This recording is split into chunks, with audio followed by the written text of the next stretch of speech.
ఆధ్యాత్మిక జీవితంలో దేవునికి ఇష్టనుగా నీవు జీవిస్తున్నప్పటికీ కూడా నీ జీవితం, నీ కుటుంబం, నీవు చేస్తున్న సేవ కష్టాలలో ఇరుక్కొని ఉందా?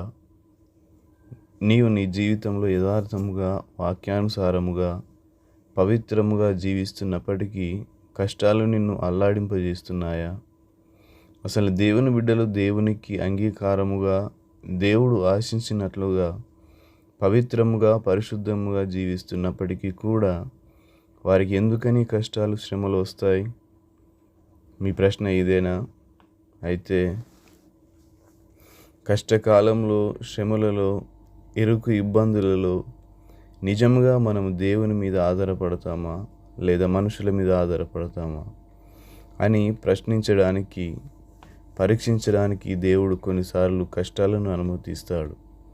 అటువంటి కష్ట సమయంలో మనము ఆయన మీదనే ఆధారపడాలని, ప్రతి శోధనను జయించే వారముగా ఉండాలని దేవుడు ఆశిస్తున్నాడు. శోధనను జయించే ఒక అద్భుతమైన సత్యాన్ని ఈరోజు మనం తెలుసుకుందాం.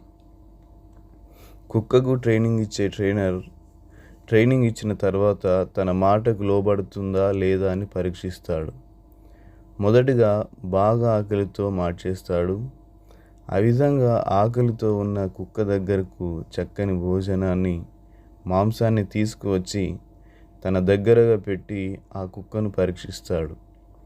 ఇప్పుడు ఆ కుక్క ఒకవైపు ఆకలితో అలమటిస్తుంది, మరొక వైపు మాంసంతో కూడిన గిన్నె ఉంది, ఇంకొక వైపు యజమాని ఉన్నాడు.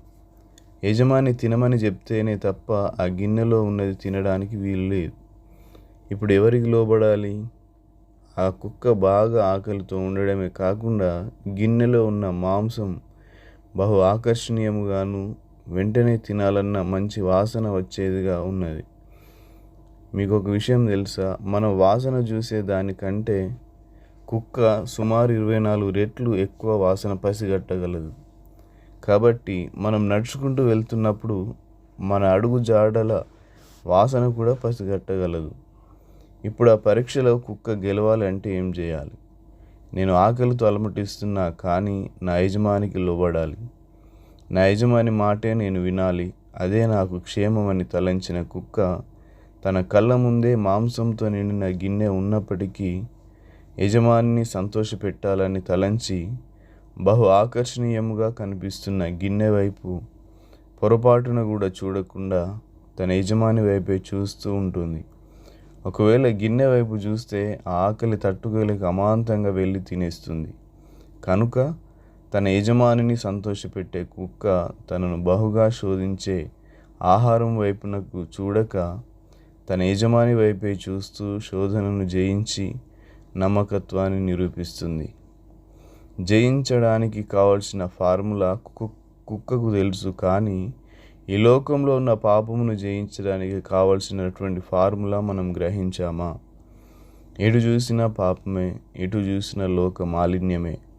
ఈ లోక మాలిన్యానికి చోటు ఇవ్వకుండా ఉండాలంటే మనం చూడవలసినది ఒక్కరినే, మన విశ్వాసమునకు కర్తయు దానిని కొనసాగించువాడైన క్రీస్తు వైపే మనం చూస్తూ ఉన్నంతకాలం ప్రతి శోధనను జయిస్తూ ముందుకు సాగగలం.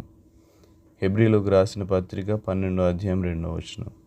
కష్టమైన, నష్టమైన, ఇరుకైన, ఇబ్బంది అయినా, వ్యాధి బాధలైన, ఆకలి దప్పులైన ప్రభు బిడ్డగా జీవించి బ్రతికిన 3 నాళ్ళు యథార్థముగా బ్రతికి లోకయాత్ర ముగించిన తర్వాత యుగయుగములు నా దేవునితో పరలోకంలో నివసిస్తాను, అప్పటి వరకు క్రీస్తునే చూస్తూ ముందుకు సాగిపోతాను అనే తీర్మానం తీసుకొని అట్టి రీతిగా జీవిస్తే ప్రతి శోధనను, పరీక్షను, పాపమును జయించగలుగుతాం.